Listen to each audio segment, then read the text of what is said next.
Hello. This is your professor speaking. This is one of two pre-recorded lectures that I am recording because as you read this, as you are watching this video, I am dead. Just kidding. I'm actually in Romania.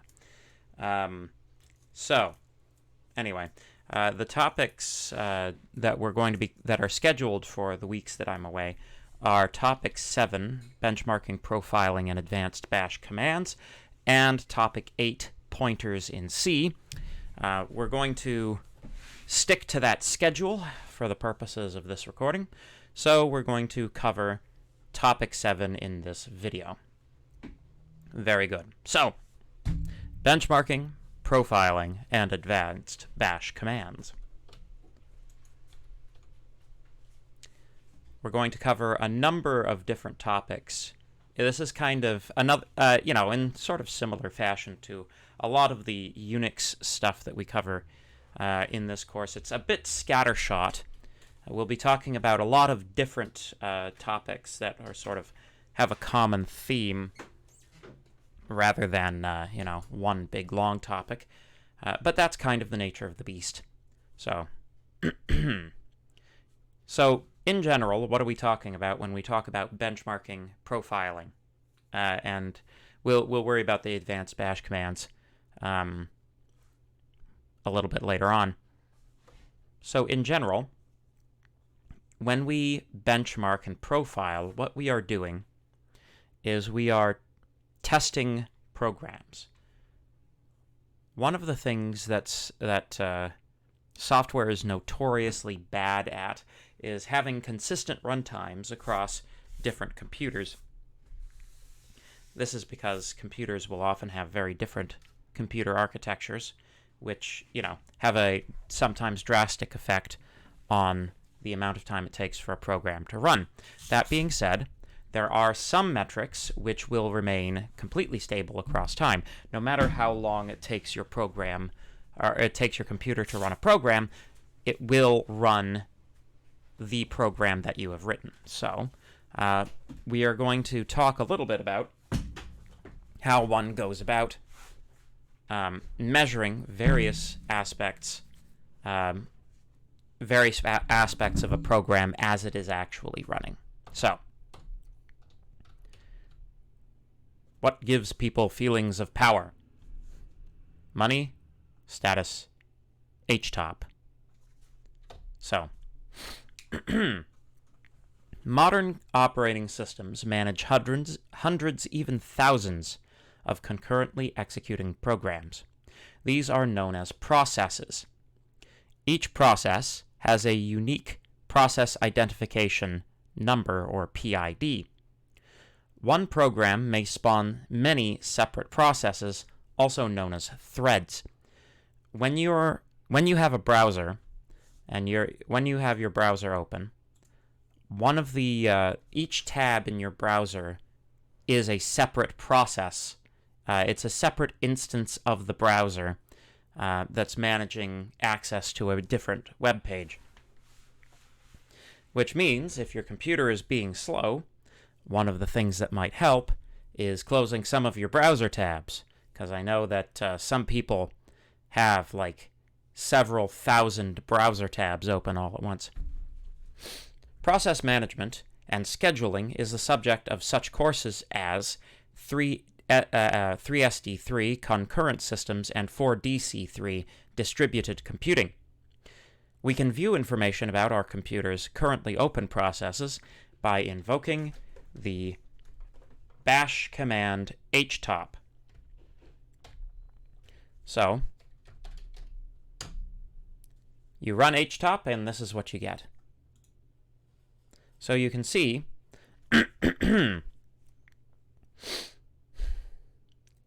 there's a lot of information being presented to you all at once. And we're going to go through what some of this information means. But as you can see, I'm currently recording this video. So my process, which is occupying the most CPU at the moment, is in fact OBS, my recording software. It's the most intense thing I'm doing right now. Next to that, we've got some operating systems things, you know. You can see all of these sub-processes that all say OBS, right? That is, that's because OBS spawns all of these sub-processes, which it uses to, you know, perform various subtasks. And you can see that, oh, it was here somewhere. HTOP was in the list, which was kind of funny, but anyway, HTOP is also running HTOP. Or the computer is also running HTOP, and you can see the running instance of HTOP through HTOP. So, useful things to know. Among the displayed information is % utilization of each CPU core in your computer. So because my my processor is an AMD Ryzen 7 5000 series, I have 8 dual CPU cores in my processor, therefore 16 individual processors. The % usage, or the, you know, the usage statistics for each of my separate processors is displayed at the top here, and you can see that I'm managing, or at least my programs are managing my CPU load quite well. None of my CPUs is currently being executed at more than 15%, which is a good thing, because the more utilized a CPU is, the more it heats up, and oh, there's HTOP right there. Oh, and there it goes again. The more a CPU is used, the more it heats up, the more heat has to be dissipated. These will climb really high when I'm rendering a video, for example, and using my CPU to do it like a dummy instead of my GPU. The memory, which is system memory, is displayed here. So right now I'm using 2.36 gigabytes out of my available 15 gigabytes. And I can see I've got 410 threads, which are currently running. My uptime, that is the amount of time my computer has been turned on, is 2 days and 3 minutes. All kinds of interesting usage. So, you've got % utilization of your CPU. You've got memory usage out of the total available memory. You've got swap space usage. You've got the number of processes and the threads currently running, and how long it's been since you turned off your computer, or turned on your computer. For each individual process, you can see memory and CPU usage, origin within the file system, and which user is running it. So, if we go back, each one of these guys in this list is a process. As I said, this one at the top is OBS. OBS is using 65.7% of my CPU, of a single CPU, which is distributed across 16 of them, of course. It's using 3.9% of my available memory. The user using this command, the user who invoked this program is me. Basically, it's all me except for root. When you see root, it's like operating system stuff typically. So you can see like Xorg, yeah, a couple of other things, syslog, root, you know, all of that fine stuff that keeps your computer running. You can also use HTOP to terminate processes. So let's just see an example of that. So I've got HTOP running here. Let's open up a process that we want to kill. Let's say we want to open up Solitaire. Fine. So if you hit F3 in HTOP, you can search for processes by name. So this should be something like Solitaire.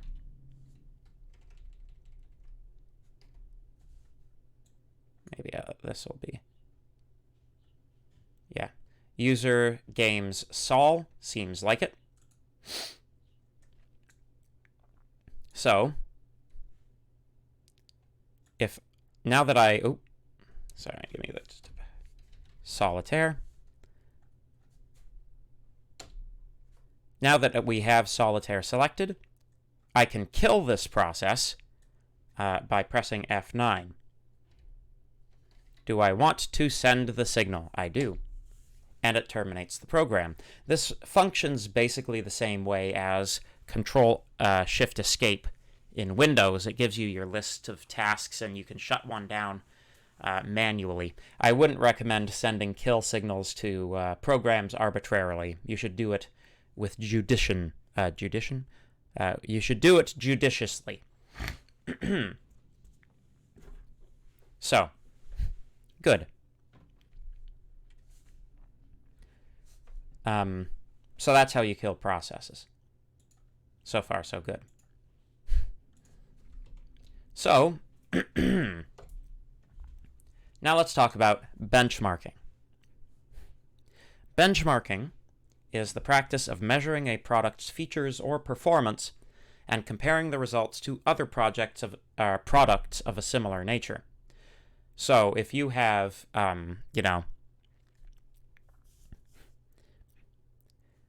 let's say you have a video streaming service. If you measure the bit rate of video transfer that you can transfer out of your video streaming service, and then you compare that to established players in the market like YouTube or Rumble or any of the other video streaming services, this is known as benchmarking. The term derives from the 19th century. A benchmark was a channel cut into a stone to mount measuring equipment. In hardware, benchmarking involves executing batch operations that push hardware to its limit. So benchmarking in hardware is you execute you run a program that is very taxing on the hardware, and you see how well that program performs, right? You're not like, this is a means of comparing different hardware setups to each other. In software, we are typically interested in time and memory performance. With HTOP, we can see these parameters for active processes, but what about processes that only take a fraction of a second to execute? We need something like a stopwatch program. So the problem with HTOP, although HTOP is extremely useful, your program has to be continuously running in order for you to be able to have time to find it and measure its memory usage or CPU usage and track it over time, and that's just a pain in the butt. We have a different program which we can use for this purpose. So, just going to close that there. So, the time command. The time command is very simple to use. You just use it, you place it at the beginning of any program that you want to measure the amount of time it takes to execute. I have retrieved this C program, which calculates the Fibonacci number of a particular number in a recursive manner, which would be familiar to any of you who have used, who've taken 1MD3. This is a C program that recursively calculates Fibonacci numbers. As we discussed in 1MD3, the runtime complexity of this program is at maximum 2 to the power of n, since 2 instances of Fibonacci are called for every one time that this function is called. So, the point is that this takes a long time to run, depending on what number is given it. So, let me show you this example file. So this is fib.c. It recursively calculates the Fibonacci number of a a number which has been provided via the command line. So, essentially, usage here, if I take my command line and I enter fib of 10, it tells me what the Fibonacci number of 10 is. So, if I go a somewhat larger number, if I use a somewhat larger number, you can see that this program takes time. The reason it's taking time is because every time this method is called, or this function is called, it is spawning at maximum, and most of the time, in fact, 2 additional calls to the same function, because it's recursive, and it's recursing twice for every 1 time it runs the function. So, it's effectively, the upper limit to the number of calls to this function we're getting is something like 2 to the power of 45, which is quite large. So, if we interpose the time function, or the time program, then we can execute our program, and it still gives us the same result, but it also tells us some statistics about how long it takes said program to execute. So, for example, if I run it on 20, it runs in 0.002 seconds. If I run it on something like 47, it will take longer. So let's discuss what these numbers actually mean.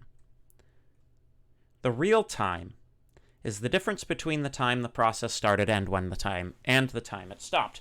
This includes the time the process was waiting for input or waiting for other processes. So real time is just, temporal displacement between me hitting enter here and the program finishing. User time is time spent in user mode code. That's your code plus your libraries. It's the amount of time the CPU was executing the code that you wrote, essentially. System time is time spent in system mode code, such as system calls and kernel operations. So, normally you get at least a couple of milliseconds there, but so you can see that our real time is just a little bit above our user time. There's about, 28 milliseconds unaccounted for here, 22 of which are not explained by the system mode code that's being executed. These would be 22 milliseconds that were consumed by the computer doing other stuff. So, updating my my recording software, for instance. So there you go. So this is good. This is an excellent first step, but it's not sufficient because we also would like to have some idea of memory use. So basically there are 2 different versions of time. In order to perform this operation, I'm quite certain you'll have to be on a Linux machine specifically, but you can use the GNU version of time to track memory usage as well. So if I try this time, the time program I'm using here in verbose mode, it doesn't have one. However, taking a look in the operating system itself, let's just cd to root, take a look in user/bin. There is a time program in here. Pardon me.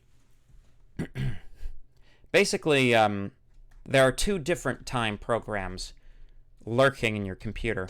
One will be the one that we just ran. The other will be a sort of one that's more oriented towards the operating system itself. The one oriented towards the one contained in user/bin has a verbose mode that will tell you how much memory your program actually used. So let me just get back to where we were.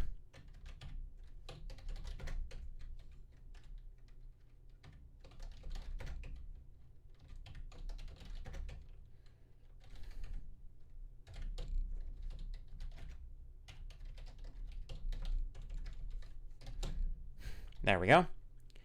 Now, if I invoke time from user slash, oh my god. There we go. User slash bin slash time in verbose mode, and then execute my command fib at 45.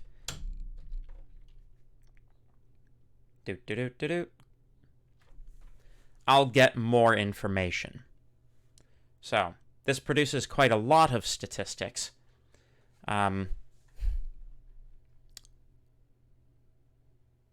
Percent of CPU this job got. Voluntary context switches. You know, that's my fault. Maximum resident set size in kilobytes. That's the one that we're interested in. So maximum resident set size is the maximum amount of physical memory your process was allocated by the operating system. So essentially, memory is given to programs in larger chunks, right? It's not like your program will request space for every single individual little variable that you might declare. What happens is the operating system gives you a chunk of memory. When you run out of that chunk of memory, you request a new one. So this is the size in kilobytes of all of the chunks of memory that were allocated to the process that I just ran. So it turns out I used 1.5 megabytes of memory, which is not a lot by modern standards. Incidentally, this time program will also tell you whether or not what your exit status was. Although, of course, if you remember from a couple of weeks ago, you can also just pull the status of the question mark variable, which I did without echoing, which meant it thought I was entering 0 as a command, which I wasn't, but you know. We can run it again. Echo. There we go. The exit status returned was 0. So time also tracks things like file system interactions and network usage, socket messages received and sent, for instance. While time gives you a quick, rough idea of how many resources your program is using, you will often need more detail than this. So we're going to talk about that more detail. But first, of course, we've got this comic, which is actually quite a useful comic. This is a chart which tells you how long you can work on making routine tasks more efficient before you've spent more time than you save. So if you do, like, how often you do the task relates to how much time, relates to, you know, how much the savings is, right? So if you're spending, you know, for example, if you have a 30-second task which you perform daily, then it's justified for you to spend 12 hours, up to 12 hours, not having to spend those 30 seconds. So even these small amounts can really add up, you know. Time is money, as they say. So, introducing Gproff, the GNU profiling utility. It's, of course, made specifically for C programs, and we'll be talking about it in the context of C programs. But similar profiling utilities exist for pretty much any programming language which you may care to mention. So, htop gives us a good idea of our system load, and time is good for fast estimations of runtime and memory usage, but these programs do not tell us anything about our program's structure. Profiling lets us break down our program structure and view statistics about the use of individual functions. This information can be used to help us optimize our programs. So profiling doesn't tell you how to optimize, but it does tell you where to optimize. So again, it's a frequency thing, right? The more frequently a function is performed, the more benefit you get out of performing optimizations on that function. So if you're going in and attempting to optimize a program, start with the stuff that's run most frequently. So, before we talk about profiling, though, let's learn how to use GCC's automatic optimization flags. So, you might be saying to yourself, well, I don't know how to optimize anything. That's like a fourth-year course. Fortunately, a fair amount of optimization is built right into GCC itself. This is one of the reasons that, this course prefers GCCs, because it's actually a very good compiler. So, by including optimization flags, 02, 03, you get standard, level 2, and level 3 optimization. In addition, you can optimize for speed, the size of the program, and you can also optimize without scrambling things for debuggability. So, optimization will rearrange your source code prior to its compilation as a pre-processing step. So it doesn't modify your actual C source code file. But it will, if you tried to reconstruct a C program from the executable, you would notice that the program that you started with and the program that you ended with would look very different if you had been using optimization flags. You should, so optimization using optimization flags is it's like a last step that you want to do before, doing a product release or something like that. These optimizations take a lot of time, right? Like O3 optimization actually takes a considerable amount of time to perform. So, especially on a larger program. So, basically, test and make sure that your program is correct prior to using these optimization flags. And then just optimize it at the end for best results. So, good. So how does Gproff work, then? Gproff requires code to be inserted into your source files by GCC so that it can keep track of things. In order to... so basically what you have to do is the first step is to use GCC to insert some code into your program so that when you execute it, it generates a report. The way that you do this is you compile using the PG flags. So, if I were to take our nice little Fibonacci.c program and compile it for profiling, I would do something like gcc pg fib.c output fib profile. There we go.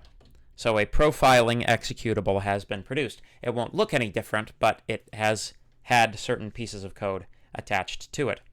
The next step, of course, is to run your program as normal. Statistics will be collected automatically.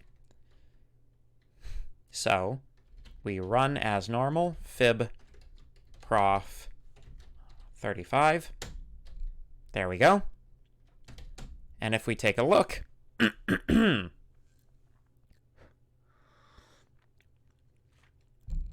file gmon.out has been produced. If we take a look at this file, you can see that it's not intelligible. But this is fine, because this is what Gproff is for. So we take Gproff, execute it over the executable name, so fib underscore prof. We pipe the results to a file, so profiler results, for example. Right? Profiler results has become a file, and we can simply view that using any of our favorite file viewing packages, and this is the results of profiling. So, this is not a particularly complicated program, as it only contains the one function, but you can see that we have a number of statistics which have been given.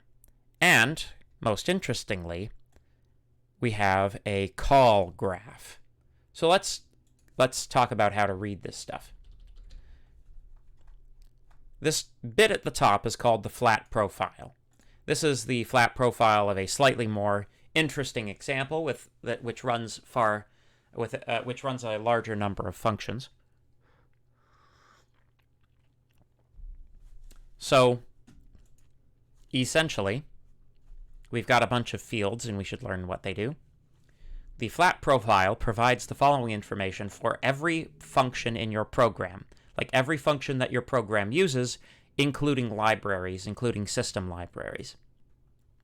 So, you've got %time, which is the percentage of total runtime the program spent on each function. You've got cumulative seconds, the number of seconds spent in this function, plus all entries above it in the table. You have self-seconds, number of seconds spent in this function alone. Calls, total number of times this function was called. Milliseconds per call, average time spent in this function per call. And average time spent in this function, and descendants per call. So descendants would be functions that this function calls. Name is, of course, the name of the function. So if we go back to this one, you can see that open was called 7,208 times. Write took the most on average per call, the most time. If we take a look at our profile for fib, for some reason it spends 101.62% of the time calling fib, which is interesting.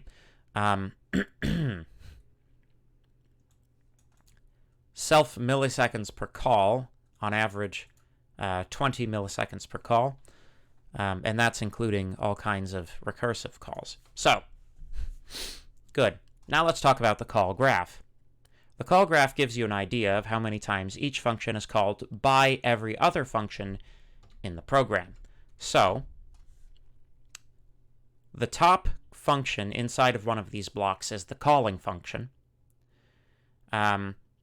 The second is the function this entry pertains to. So index number 3 is the profile for report, which has been called by main, and the functions called by the function to which this entry applies are listed beneath with the number of times that they have been called.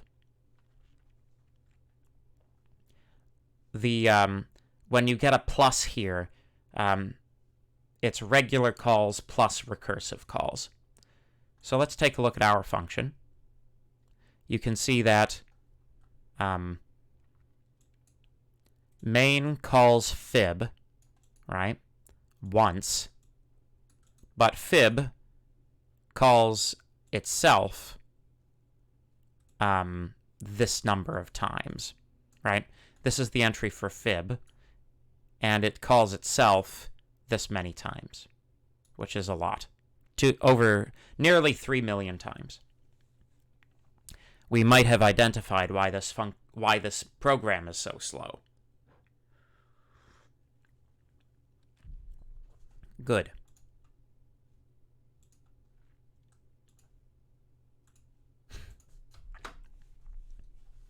Taking the above information and arranging it into a call graph diagram yields the following information. So, if we take each of these functions and graph it according to which other functions it calls, we end up with the following. With the number of calls indicated on each branch here.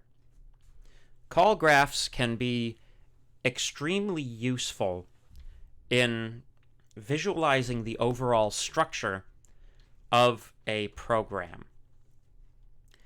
Programs can become very complicated very quickly, and any degree of visualization it can be useful. It might get away from you which functions are being called by what. And if that's the case, profiling with Gproff and then producing a visualization from the described call graph can be extremely useful in, understanding a program's structure. And remember, you have to understand a program's structure in order to be able to fix the program. So this is also useful for debugging. Perhaps a function is not calling another function when you expect it to. Perhaps a function is supposed to be calling one and doesn't, or is calling one that you didn't expect. All of these types of situations. So, now we know how to profile code at the level of functions, but we can go deeper. Gcov will annotate your source code itself with how often each line of code is executed, what lines of code are executed, and how much computer time each section of code requires.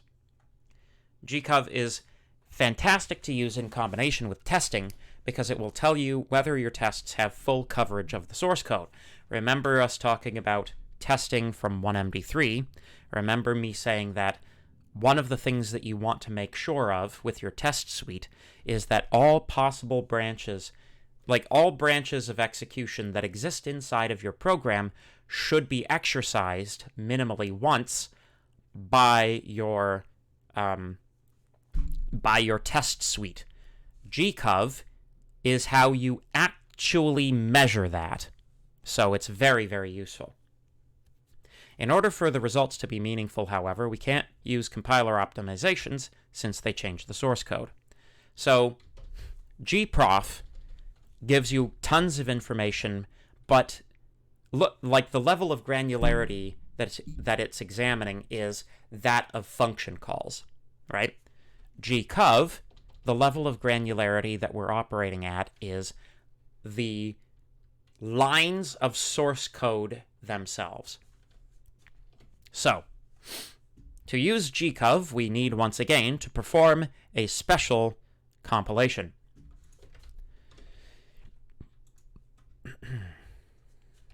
So, gcc-f profile -args, no space, space ftest, no space, coverage, and then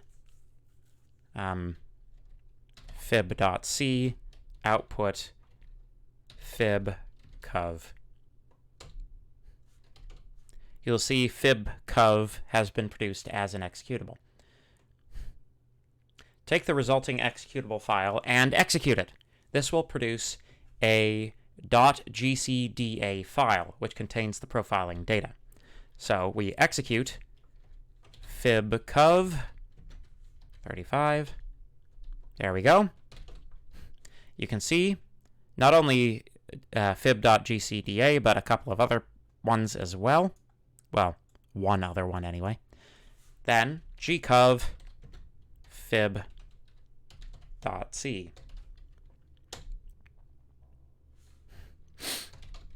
There we go. This produces a file, fib.c.gcov. If we examine the contents of this file,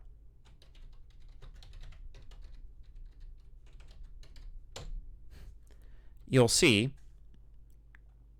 that the number of times each line of source code was executed is given in this column on the left-hand side.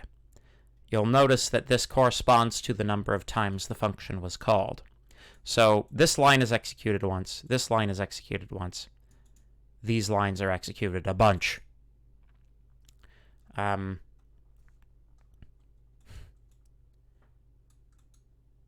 We also have this branch not being executed, and that is indicated by there being no number given. It doesn't give a 0, it just gives a dash. Depends on the it depends on the source code. If there was something interesting here, it would actually give a bunch of dashes to indicate a problem. So, good. So here's an example. This is a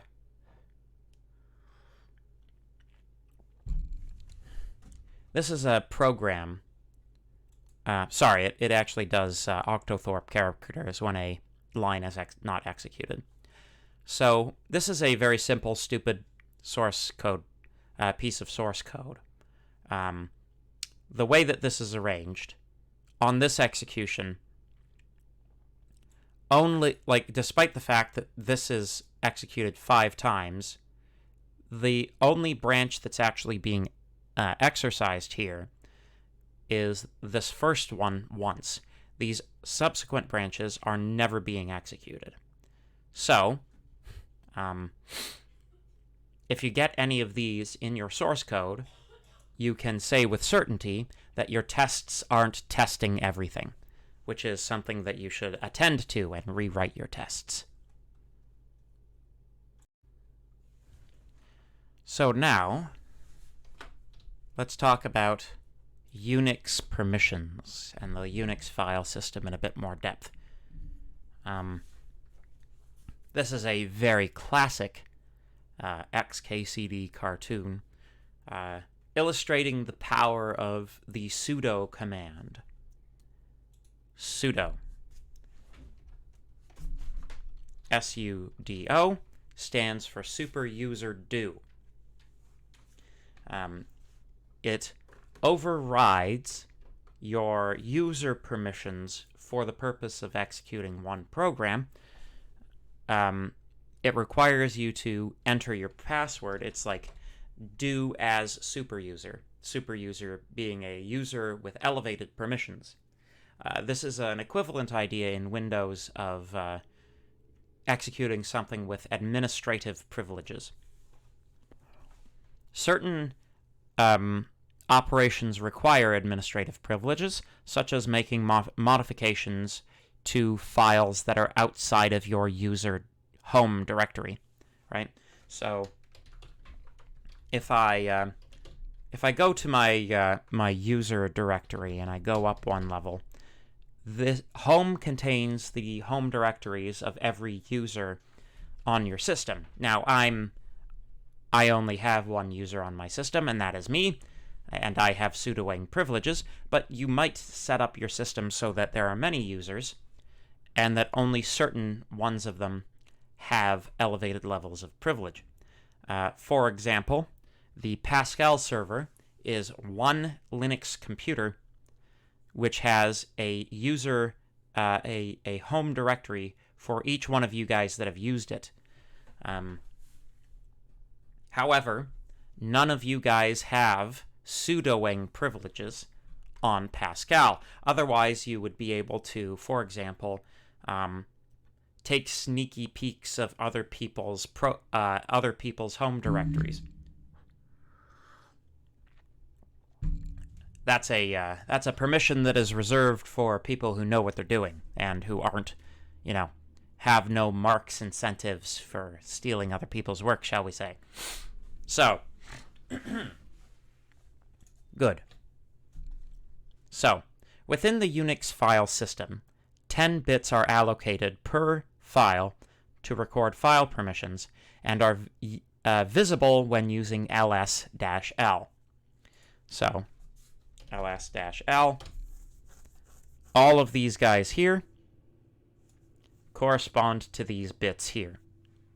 Dash means it is not set, and then having a letter means it is set.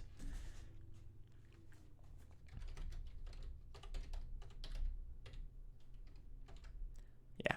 So, in addition, we have, so these are collected into groups, right? The first one indicates whether or not a file is a directory. So if I go to a directory that has a little more diversity, ls-l, you can see that the blue things start with a D, and the purple things do not, because they are actually the these are the files I've been creating as I've been recording this session, so you can see how many times I took breaks. And when I was recording this, if that's of any interest to you. So, Unix and Unix-like systems specify user permissions in 3 manners. You've got user, group, and others, right? So user is like the permissions to the person who owns the file, right? So in this case, Nick owns all of these directories. So user in this context means, what are my permissions with respect to this? Group is a way of grouping users. You can take users and group them into groups, so to speak, and then assign groups permissions based on that. So, for example, on the Pascal server, one way that we might organize things is create a group called students, add each of you, students out there listening to this, 2 students, and globally assign permissions to you as a group. That way we don't have to go in and do each one of you manually, which is, preferable because, even though there aren't that many of you this summer, it's still more than you want to do manually, right? We could also create a second separate group for instructors, TAs, and myself, etc., etc., which have a different, perhaps elevated level of privilege on the server. Others are, so how that relates to files, right? The first 3 permissions here are the permissions with respect to yourself. The next are permissions relative to the people in your group, and the third are relative to people outside of your group.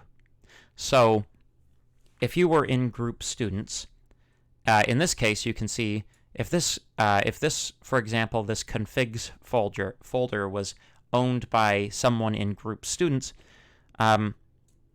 they would have read, write, and executable permission on this directory, but people outside of that group would not have write permission. So, and we should all know what readable, writable, and executable mean by now. So, file type only specifies whether an item is a file or a directory. User, each file has an owner. This bit specifies these permissions, or these bits specify the permissions for the owner of the file. Users may be collected into groups for ease of management. Group permissions apply to the group you are a member of, if any.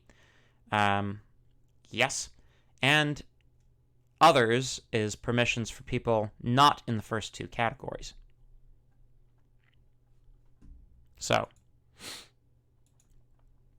if you're trying to do something in Unix/Linux and you get a permission denied error, that means that you don't have the correct level of privilege for the operation you are trying to perform.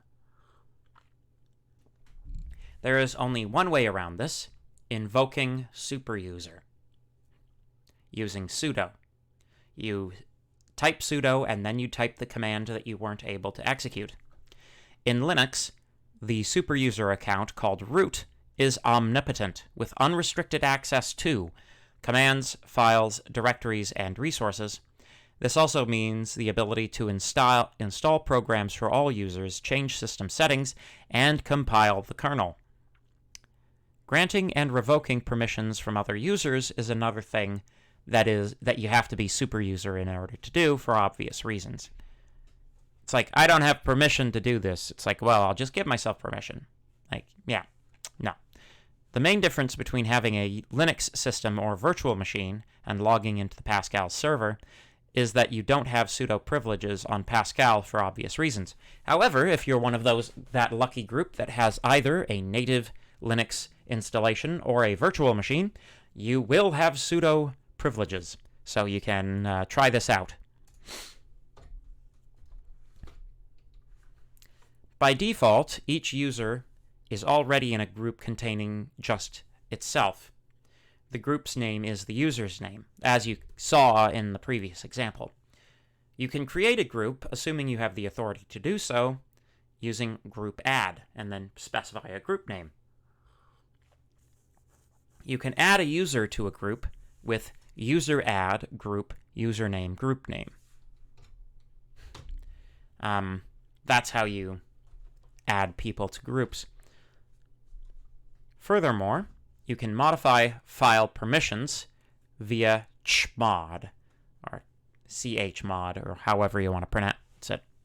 So, basically, you specify a file name or a series of files or directory or what have you, and then you include a code. Codes are a letter, a symbol, a letter. You can have multiple of these as well. So, U is user, G is group, O is other, plus grants, minus revokes, R, W, and X read, write, and execute, respectively. So you can modify the permissions any way that you might want. So, good. Every file belongs to both an owner and a group. You can change the ownership of a file or directory using chown. So, chown, and then specify in single quotes, owner, group, will change the file ownership to the owner and group specified. You can also specify just the owner by not specifying a group and leaving out the colon. And if you leave the colon in and have the string afterwards, you change the group but not the owner. So, there you go. So, very important instructions now. Go to this link, acquire this sheet, print it off, and post it somewhere in your workspace. This is a cheat sheet for Linux commands, which, believe me, we all probably need. So, thank you very much for your time and attention, and greetings from Romania. Take her easy.